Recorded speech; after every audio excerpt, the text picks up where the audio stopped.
حضرت فضیل بن عیاض رضی اللہ تعالی عنہ نے فرمائی قلت الحیا، حیا کا کم ہو جانا. اگر کسی کے اندر حیا کی کمی ہو گئی اور وہ انسان بے حیا ہو گیا تو آپ سمجھ لیجئے کہ وہ خوش نصیب نہیں ہے، وہ بدبخت ہے، وہ شقی ہے. آج آپ دیکھیں بے حیائی کا فروغ، بڑی تیزی کے ساتھ بے حیائی کو پروموٹ کیا جاتا ہے. میں ان نوجوانوں سے کہوں گا جو شادی شدہ ہیں، میں غیر شادی شدہ کی بات نہیں کر رہا، وہ اگر یہ کام کرتے ہیں تو عذاب بالائے عذاب.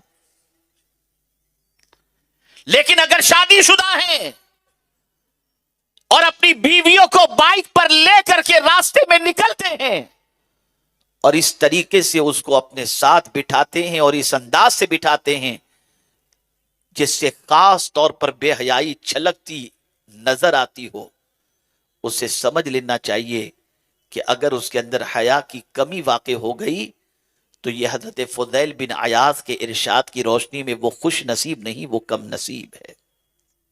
آپ دیکھیے کس کس طریقے سے، خدا کی قسم میں آپ کو کیا بتاؤں، دنیا کے کسی علاقے کے راستے کو تو چھوڑ دیجئے، طواف کعبہ کے موقع پر آپ لوگوں کو دیکھیے، شادی شدہ لوگوں کو کس طریقے سے وہاں پر طواف کعبہ میاں بیوی کرتے ہوئے نظر آتے ہیں کہ اپنوں کو دیکھ کر شرمندگی محسوس ہو. کیا ہو گیا ہے ہمیں؟ کس طرف جا رہے ہیں ہم؟ اے رسول اعظم صلی اللہ تعالی علیہ وسلم کے دیوانوں، سیدنا فاروق اعظم رضی اللہ المولا تبارک و تعالی عنہ نے ارشاد فرمایا، جب کسی میں سے حیا نکل جائے تو اس کے دل سے ورع اور تقوی نکل جاتا ہے، اور جب کسی کے دل سے ورع اور تقوی نکل جائے تو اس کا دل پھر مردہ ہو جایا کرتا ہے. آج بے حیائی کے دلدل میں انسان ڈوبتا جا رہا ہے. آپ دیکھیں پکنک اسپوٹ پر، آپ دیکھیں راستوں کے اندر، آپ دیکھیں شادیوں کی تقاریب کے اندر، آپ دیکھیں دوسری محافل کے اندر، تو ایسا محسوس ہوتا ہے کہ حیا کی چادر مردوں نے بھی اور عورتوں نے بھی اتار کر کے پھینک دی. لیکن جب ہم مدینے کے تاجدار صلی اللہ علیہ وسلم کی حیا کو جب دیکھتے ہیں تو عقل دنگ رہ جاتی ہے کہ اعلیٰ حضرت عظیم البرکت امام عشق و محبت کہتے ہیں، نیچی آنکھوں کی شرم و حیا پر درود، اونچی بینی کی رفعت پہ لاکھوں سلام. اللہ اکبر. مصطفیٰ جان رحمت نے کبھی نگاہ اٹھا کر کہیں نہیں دیکھا، ہمیشہ حضور کی نگاہیں جھکی ہوئی تھی. اور آج کا مسلمان اپنی نگاہوں کو اتنی آوارہ کر چکا ہے کہ اس کی نگاہیں پاک ملنا مشکل ہو جائیں گی. نہ جانے کیا گندگی دیکھ رہا ہے، نہ جانے کہاں کہاں نگاہوں کو چھوڑ چکا ہے دیکھنے کے لیے. حیا ختم ہوتی جا رہی ہے. اور فرمایا گیا جس میں سے حیا نکل جائے اس میں سے خیر اور بھلائی نکل جایا کرتی ہے. یہ قلت حیا بھی اگر کسی کی زندگی میں آ جائے، آدمی بے شرم بن جائے، میں تو بے شرم ہوں یار، مجھے تو سب چلتا ہے، یہ دنیا کے جھمیلے یہ کچھ بھی نہیں، خوب ماڈرن بنو، خوب آوارگی کرو، اپنی زندگی ہے جس طرح چاہو موج مستی کے اندر گزارو. یہ اگر کیفیت پیدا ہو جائے تو آپ خوش نصیب نہیں ہیں. وقت کے ولی کامل نے کہہ دیا کہ یہ بھی بدبختی کی علامت ہے. اسی کے ساتھ حضرت فضیل بن عیاض رضی اللہ المولا تبارک و تعالی عنہ نے فرمایا، چوتھی چیز الرغبت فی الدنیا، دنیا میں رغبت. اللہ اکبر، اللہ اکبر. آج ہماری رغبت ساری دنیا ہی کے لیے ہے.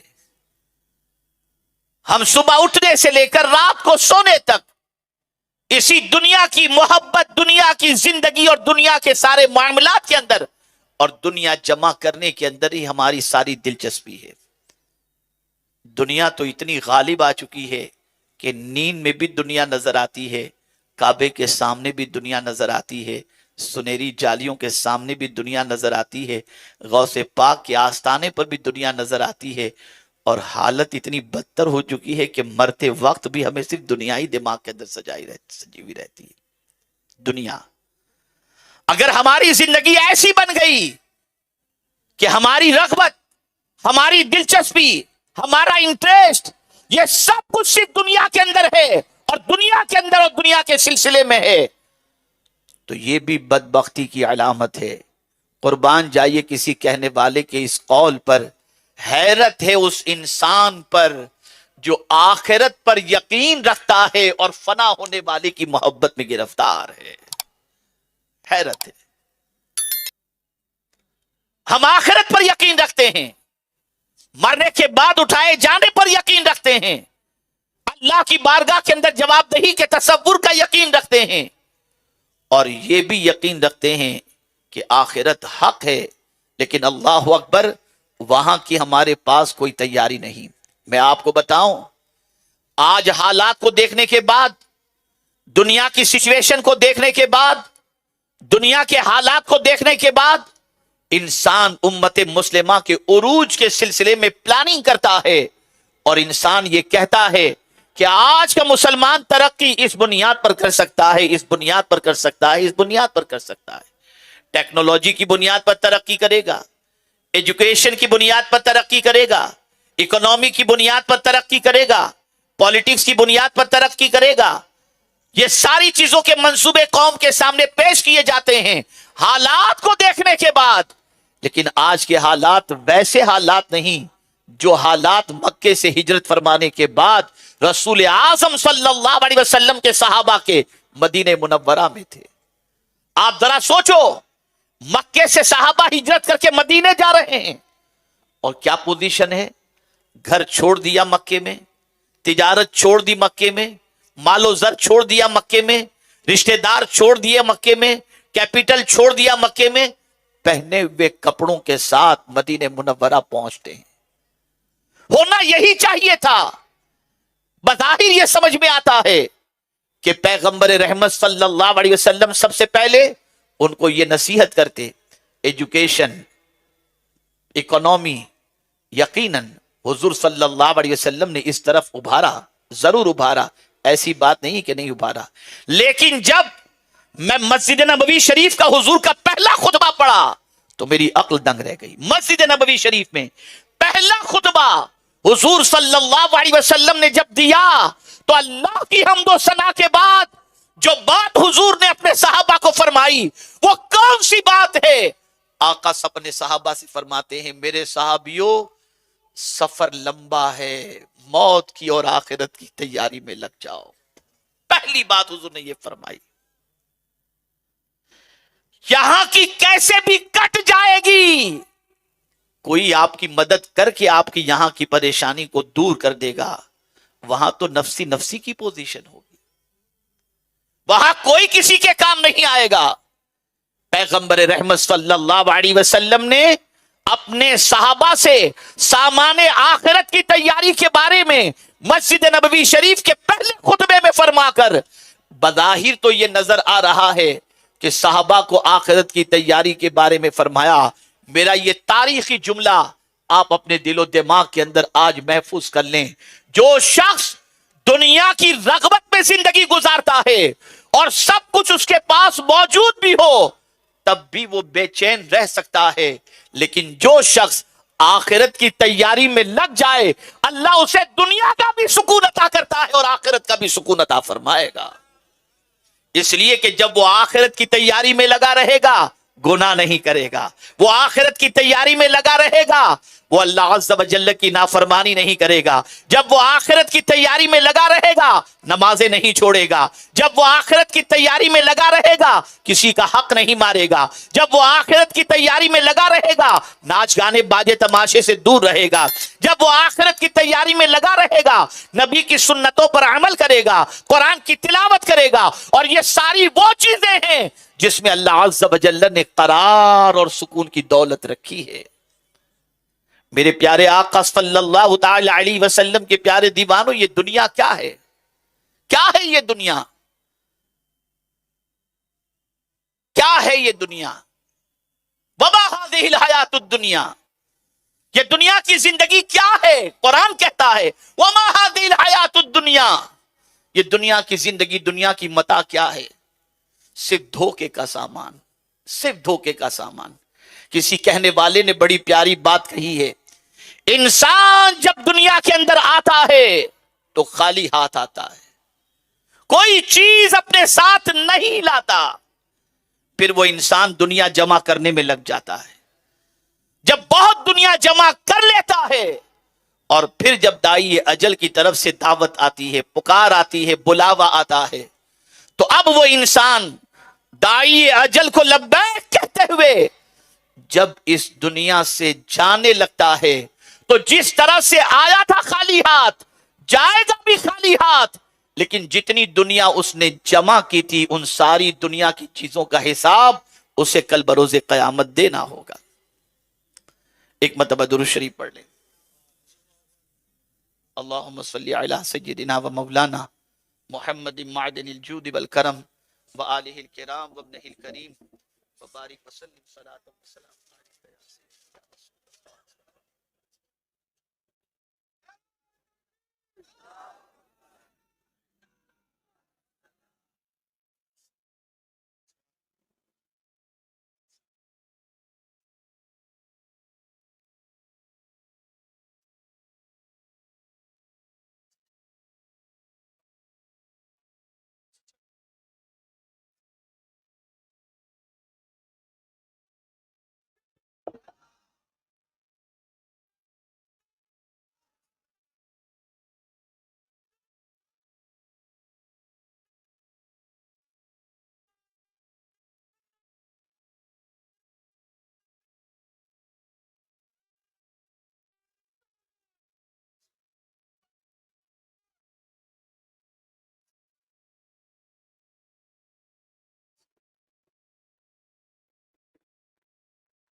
ایک مرتبہ درود شریف پڑھ لیں۔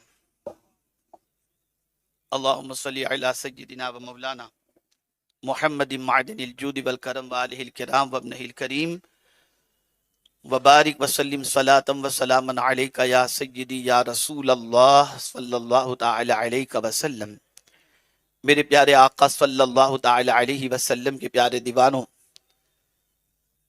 اب حضور مفکر اسلام تشریف لا چکے ہیں۔ ہم سب کی خوش نصیبی ہے کہ طویل علالت کے باوجود آج حضرت اندور کی سرزمین پر سنی دعوت اسلامی کے سنی اجتماع میں تشریف لا کر اپنے رخ زیبا کی زیارت سے بھی ہمیں مشرف کر رہے ہیں، اور انشاءاللہ تھوڑی دیر میں حضرت کے کلمات خیر سے بھی ہم استفادہ کریں گے۔ بس میں اپنی گفتگو کو اختتام کی طرف لے کر چلوں تو حضرت فضیل بن عیاض رضی اللہ تعالیٰ عنہ نے بدبختی کی جو علامتیں بتائیں ان میں سے چوتھی علامت الرغبۃ فی الدنیا۔ اب آپ دیکھیے کہ قرآن مقدس میں اللہ عز و جل نے ایک آیے کریمہ کے ذریعے انسان کو کس طریقے سے سوچنے اور سمجھنے کی دعوت عطا فرمائی۔ آپ ذرا دیکھیں،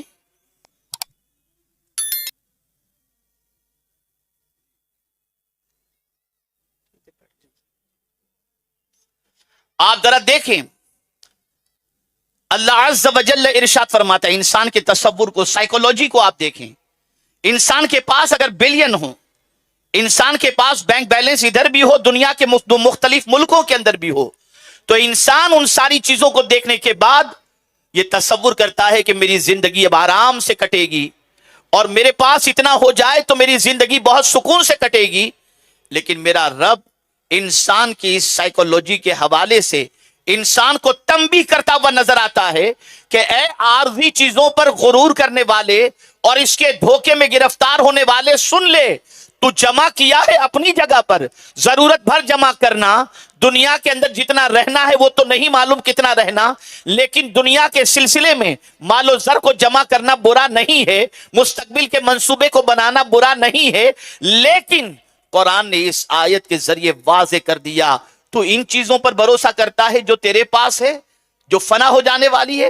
اس کو قرآن نے کہا ما عندکم ینفد وما عند اللہ باق، جو کچھ تیرے پاس ہے وہ تو ختم ہو جائے گا، اور جو اللہ کے پاس ہے وہ باقی رہنے والا ہے۔ میرے پیارے آقا صلی اللہ علیہ وسلم کے پیارے دیوانوں، اسی پر مولا علی کرم اللہ تعالی وجہہ الکریم نے بندوں کے تصور کو خدا کی طرف مائل کرنے، بندوں کے تصور کو توکل کی طرف مائل کرنے کے لیے کتنی ہی پیاری بات ارشاد فرمائی۔ مولا علی کرم اللہ تعالی وجہہ الکریم ارشاد فرماتے ہیں، جو اپنے ہاتھ میں ہے اس پر بھروسہ کرنے کی بجائے جو اللہ کے پاس ہے اس پر بھروسہ کر، تاکہ تیری دنیا بھی سنور جائے اور آخرت بھی سنور جائے۔ اے رسول اعظم صلی اللہ علیہ وسلم کے دیوانوں، اس دنیا کے اندر اپنی زندگی کو بہتر گزارنے کے سلسلے میں جد و جہد کرنا، اس میں کوئی مذائقے کی بات نہیں۔ خود رسول رحمت صلی اللہ علیہ وسلم نے صحابہ کو اس پر ابھارا، قرآن نے اس پر ابھارا، لیکن میں اسی کے ساتھ ساتھ اسلام یہ چاہتا ہے کہ اس کی محبت میں اتنے ڈوب نہ جاؤ کہ تم اپنی آخرت کو فراموش کر دو۔ آج کوشش یہی کی جا رہی ہے کہ اس چکا چوند دنیا کی محبت میں انسان کو اتنا گرفتار کر دیا جائے کہ انسان کے دل و دماغ سے یہ تصور نکل جائے کہ ہمیں اللہ عز و جل کی بارگاہ میں ایک نہ ایک دن پہنچنا ہے۔ تو چوتھی بدبختی کی علامت حضرت فضیل بن عیاض فرماتے الرغبۃ فی الدنیا، اور آخری علامت حضرت فضیل بن عیاض رضی اللہ تعالیٰ عنہ فرماتے ہیں طول الامل، لمبی امیدیں، لمبی امیدیں۔ میرے پیارے آقا صلی اللہ تعالیٰ علیہ وسلم کے پیارے دیوانوں، اس کو سمجھنا ہے تو یوں سمجھے، ابھی تو میں جوان ہوں، ابھی کیا اللہ کی فرما برداری کرنا، میں تو ابھی امید ہے کہ ابھی 60-70 سال جیوں گا، 80 سال جیوں گا، پھر میں توبہ کر لوں گا، بعد میں نماز کا پابند بن جاؤں گا، کل سے گناہ چھوڑ دوں گا، پرسوں سے سیدھے راستے پر آ جاؤں گا۔ یہ ساری جتنی بھی لمبی امیدیں ہیں، اگر یہ کیفیت کسی انسان کی پیدا ہو جائے تو حضرت فضیل بن عیاض علیہ الرحمہ فرماتے ہیں کہ اس کے بدبخت ہونے میں کوئی کمی نہیں، یہ بھی ایک بدبختی کی علامت ہے۔ لیکن اگر کوئی شخص اس تصور کے اندر ڈوب جائے کہ پتہ نہیں کل کا سورج میں دیکھ سکوں گا یا نہیں دیکھ سکوں گا، آج ہی سے اپنی زندگی کو سنوار لوں اور آج ہی سے اللہ عز و جل اور اس کے رسول صلی اللہ علیہ وسلم کی اطاعت میں اپنی زندگی گزارنے کا عہد کر لوں، گناہوں سے توبہ کر لوں اور کل کے انتظار کی فکر نہ کرے اور لمبی امیدوں کو چھوڑ دے، تو پروردگار جل جلالہ کی بارگاہ میں ایسا انسان بدبخت نہیں سمجھا جائے گا، بلکہ وہ انسان خوش نصیب سمجھا جائے گا۔ بہت سارے دنیا میں ایسے ہیں جن کے بارے میں تصور بھی نہیں تھا کہ یہ اس دار فانی سے اتنے جلدی چلے جائیں گے، لیکن ہم دیکھتے ہیں، آپ نے بھی محسوس کیا ہوگا کہ بہت سارے کل تک آپ کے ساتھ اٹھنے بیٹھنے والے ایسے تھے جن کے بارے میں آپ گمان بھی نہیں کرتے تھے کہ وہ اتنی جلدی آپ کو داغ مفارقت دے جائیں گے، لیکن چلے گئے۔ تو آج کی زندگی کو غنیمت جانو، لمبی امیدیں چھوڑ دو، اور لمبی امیدوں پر بہت سارے تو گناہ کرتے ہیں اور سوچتے ہیں کہ بھئی ہم جو ہے وہ بڑی رات کو توبہ کر لیں گے، بڑے مہینے میں توبہ کر لیں گے۔ نہیں، کسی کو نہیں خبر، کوئی نہیں جانتا۔ اور ایسے لوگوں کے بارے میں قرآن کہتا ہے ذرہم یاکلوا ویتمتعوا ویلہہم الامل۔ اللہ اپنے محبوب سے فرما رہا ہے چھوڑ دو، ان کو چھوڑ دو، جو کھاتے ہیں پیتے ہیں اور لمبی امیدیں لگائے بیٹھے ہیں۔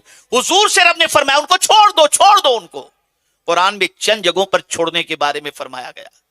اللہ نے فرمایا وَذَرُوا ظَاهِرَ الْإِثْمِ وَبَاطِنَهُ، ظاہری گناہ بھی چھوڑ دو اور باطنی گناہ بھی چھوڑ دو، لمبی امیدیں رکھنا چھوڑ دو۔ اے رسول اعظم صلی اللہ علیہ وسلم کے دیوانوں، ہمیشہ یہ سوچو کہ کبھی بھی موت کا آہنی پنجہ اپنی گرفت میں ہمیں لے سکتا ہے۔ آج کے دن کو، آج کے لمحے کو، آج کی ساعت کو، آج کی سانس کو غنیمت سمجھتے ہوئے ہم اپنی زندگی کو اللہ اور اس کے رسول کے قانون کے سانچے میں ڈھالنے کی کوشش کریں۔ اور یہ بات یاد رکھیں، بس آخری بات عرض کر کے میں اپنی گفتگو کو ختم کرتا ہوں۔ اللہ عز و جل کے وہ بندے جو بے قراری کی وادیوں میں زندگی گزارتے ہیں، ان کے پاس سب کچھ ہوتے ہوئے بھی اگر قرار کی دولت نہیں ہے تو اس کی سب سے بڑی وجہ گناہ ہے۔ اور یاد رکھیں، گناہ سے اللہ تعالیٰ دل کا سکون چھین لیتا ہے اور نیکی کی وجہ سے اللہ دل کے اندر سکون کی دولت عطا فرما دیتا ہے۔ جب نیکی کرو گے اللہ سکون کی دولت عطا فرمائے گا، اور جب جب گناہ کرو گے سب کچھ ہوتے ہوئے بھی اللہ قرار کی دولت کو چھین لے گا۔ اب میں آخری بات جہاں سے میں نے شروع کیا تھا اسی کو اینڈ کی طرف لانے کی کوشش کرتا ہوں، اور ایک حدیث سنا کر آپ کو اور ہم کو سمجھ لینا چاہیے اس حدیث کو سن کر کہ ہمارے ایمان کی پوزیشن کیا ہے، ہم کیسے مومن ہیں۔ اللہ اکبر۔ میرے پیارے آقا صلی اللہ علیہ وسلم کے پیارے دیوانوں، رسول اعظم صلی اللہ علیہ وسلم نے فرمایا اذا سرت کا حسنتک وساعت کا سیئتک فانت مؤمن، جب تیری نیکی تجھے خوش کر دے اور تیرا گناہ تجھے بے چین کر دے، بس تو مومن ہے، بس تو مومن ہے۔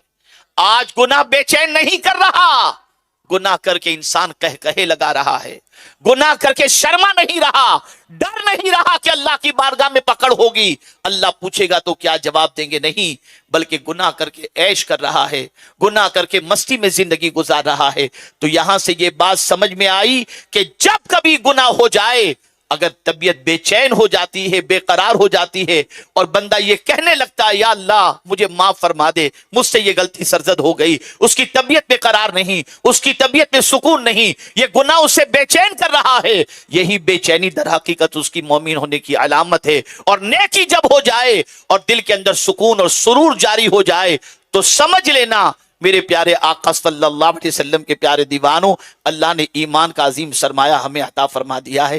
اب کون سی نیکی اللہ کو بہت زیادہ پسند ہے؟ ضمن حدیث شریف یاد آ گئی تو میں عرض کر دوں، بس اس کو بھی بہت اچھی طرح سے ذہن میں رکھیں۔ آقا کریم صلی اللہ علیہ وسلم فرماتے ہیں احب الاعمال بعد الایمان باللہ ادخال السرور فی قلب المسلم۔ اللہ کے رسول صلی اللہ علیہ وسلم ارشاد فرماتے ہیں اعمال میں سب سے زیادہ پسندیدہ عمل اللہ کو اس پر ایمان لانے کے بعد جو عمل سب سے زیادہ پسند ہے وہ یہ ہے کہ تمہارے سبب سے کسی مسلمان کے دل میں خوشی دوڑ جائے، کسی مسلمان کو تم خوش کر دو، اس کے دل میں خوشی دوڑا دو۔ آج ہم مسلمان کے دلوں کے اندر غم کے علاوہ کچھ رکھتے نظر ہی نہیں آتے، خوشی تو بہت دور کی بات ہے۔